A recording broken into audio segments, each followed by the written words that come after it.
Kristin Sykes, and I have a physical therapy practice in Falls Church, and it's called Sports PT Lab. And we work with athletes and active adults that are trying to get back to living an active lifestyle, play sports, help them navigate through complex scenarios to get back to the higher level activities. And how long have you guys been in business? I've been in business since 2018. And I just recently, in the last year, added another physical therapist to the team, and we've moved into our own standalone space. Congratulations. Thank you. So that's been really good. I started out in a gym. So on this podcast, Kayvon Adebaki, who owns Functional Fitness VA, I worked out of his gym starting out. And we had another massage therapy practice in-house there as well. So it's a great starting point as far as like we all share clients and like help keep everyone healthy and strong and feeling good. So we still refer people back and forth, which is great. So you have a good standing relationship. Mm-hmm. Yeah. What got you into physical therapy? I originally, I've always wanted to do something in healthcare. And in college, I started working, volunteering and working in physical therapy settings. So I worked at a hospital and like an outpatient rehab center. And that was like my exposure to physical therapy, and realized like, okay, I can see myself doing this. PTs really get to like form a bond with their clients. And that aspect really appealed to me because a lot of times in healthcare and medicine, doctors, they're just rushed, right? They can only spend like a short amount of time with people. And I know even they would say like it's hard to like live up to the quality of care that you want to provide. So thankfully, like with my setting, I've been able to maintain like the high quality with one-on-one sessions and like spending a whole hour with someone so that they really feel cared for and they can really express like what's going on in their life so I can like best help them. So, absolutely, yeah. It's that one-on-one time and really getting to know what they need and what they need to do is essential, I'm sure. What do you find most rewarding about what you do? Definitely getting to know people, their story, and also helping them get back to those activities. Like I'll get thank yous where someone's like, oh, I wouldn't have been able to do that Ironman or that marathon without your help, and those kind of things. Making it to college, playing a college sport, overcoming high school injuries, that kind of thing. Is there a particular person that has a story that has stood out to you? I have so many. So many. That actually, it's hard to pick just one, honestly. Like someone that had a really amazing comeback from an injury? I mean, I had someone, this is like recent, where they just ran the Boston Marathon on Monday, but they originally came to me a few years ago with some things that they felt like they couldn't overcome. Like muscle cramping, like these weird setbacks that were preventing them from being able to do the endurance type activities. And that one, that person is doing awesome.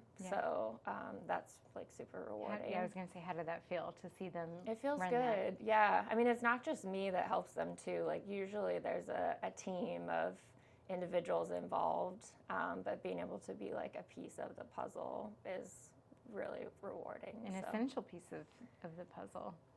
Hopefully. Yeah. Yeah. What kind of marketing and advertising strategies do you guys use to get people in? I like to use a few different like streams, mostly because like in past like practices I've worked in, marketing and bringing people in can be really stressful. So I didn't want to like rely on one stream. So definitely word of mouth is huge, right? Like if you have a successful outcome, then you're going to tell your family and your friends. So just making sure to care for the person that's in front of you well, and they're going to tell everyone around them. But also too, like Google searching is key. Having a presence in your area. and then like social media too, but I tend to not rely as heavily on that. I can do better. Yeah. Yeah. It's always, it's a tricky thing sometimes, right? Mm-hmm. And then the power of relationship too. So like gym owners, keeping their clients healthy. So having contacts in your local area where they can reach out to you and they know that they can trust you with their clients to make sure they have a good process. So, yeah. What advice would you give to somebody wanting to get into this industry? You've graduated from college and they're looking to get into physical therapy. What advice do you have for them? Definitely volunteer. Like, get into a place where you can see what it's like day to day. There are so many different settings too. So even if you don't want to do like a similar setting to what I'm doing, which is more like outpatient, like working through like more like the chronic overuse injuries or maybe like post-surgery. There's also like acute care settings where you're maybe in a nursing home or like a hospital or that kind of thing. So there's lots of different avenues that PT can take. So yeah. I know how important it's been for our family. My son's gone through physical therapy with his hamstring, and my 82-year-old mother is now walking without her walker and without her cane because of the physical therapy. Yeah. And doing those simple movements to regain muscle and get back up on her feet have been so helpful. Definitely, yeah. Maintaining independence, that's huge. Yeah. Yeah. Absolutely. Balance training, all that stuff. Yeah. And were you an athlete yourself? I was in high school, but not in college. But I have maintained a pretty high level of activity since then. Like I still run. I did a half marathon actually a couple months ago in Zion, Utah. Oh, yeah. Yeah. I've been there. Yeah. What a beautiful place. What a beautiful place for a half marathon. Oh my gosh. Wow. Yeah. Highly recommend Yes. it. It was gorgeous. Yeah. Yeah. Even if it was painful, you're just like thankful to be in such a beautiful place. Beautiful place. Yeah. Yeah. We've been once and I would like to go back for sure. Yeah. We loved it there. Did you do Angel's Landing by chance? I did not. Yeah. We did the Narrows. Oh, and we awesome. had family do Angel's Landing. I was a little scared of Angel's Landing. Did you do it? And you liked it? Yeah. You have to get a permit now, which is a little tricky. I kind of remember hearing that. Yeah. But yeah, it is scary. Yeah. It was scarier this time because I've done it before and because there were less people.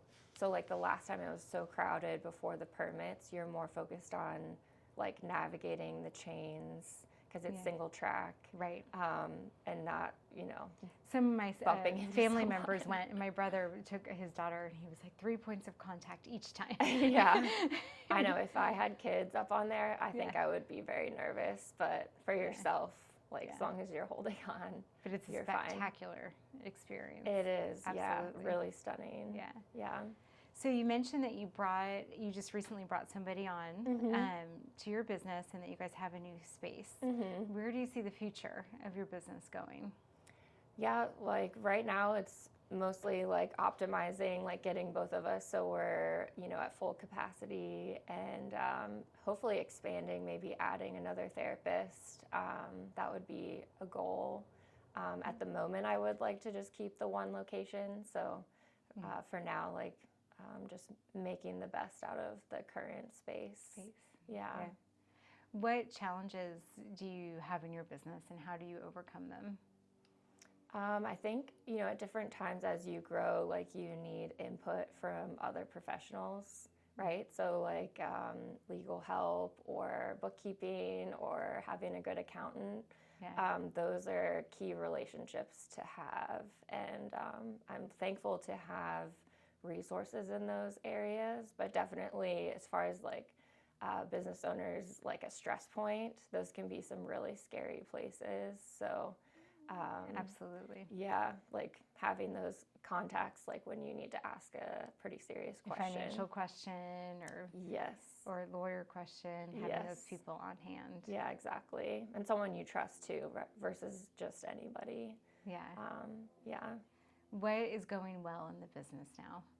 I feel like I've been really grateful with having James on board. He does share a similar mindset to me as far as how we care for people, and like the high quality of wanting like the one-on-one care, and also with athletics and that kind of thing. So that's going really well. So I'm thankful to have another team member that really shares like that similar. Your same passion. Yeah, because that's something where like if you don't have it, you can't necessarily teach someone to be that like passionate and caring about things. So I'm just grateful that I've been able to have him. Thrilled to have him on board, I'm sure, yeah. What do you guys do for community outreach? Do you guys do any type of community events to get your business out there? We do a few. So like in the past, like functional fitness hosts community events. Like they'll do different strength challenges and that kind of thing. And usually I'll be a part of that, either like supporting or cheering people on, or they're participating. And there's also like in Falls Church itself, there's a Tinner Hill Music Festival. And they always have a tent. It's a relaxation village. And so I'm there, and there's always a massage therapist there, and some sort of like functional fitness is usually there. So that's one way we support the community. But yeah, definitely could do more, but like in small ways. It sounds like you guys are doing great. Yeah. Yeah. Is there any last parting words you would like to leave us with today? About owning your own business, the ups and downs with it? Would you do it all over again? Well, I think if you're considering opening a business, it's worth the cost, as far as like, it is a lot of work to do it and to start initially, but you can carve out for yourself like time freedom to spend with family and friends, and not necessarily be so reliant on like the 9 to 5 work week. So you have more freedom to maybe spend time with those like key people in your life over the holidays and like different special events, that kind of thing. So if you're considering it, I think it's well worth the sacrifice to open a business. So. And the effort getting there. Yeah, it is possible. So it's possible. We can do hard things. Absolutely. Yeah. Well, thank you for coming in today, Kristin. It was a pleasure to have you. Thank you for having me.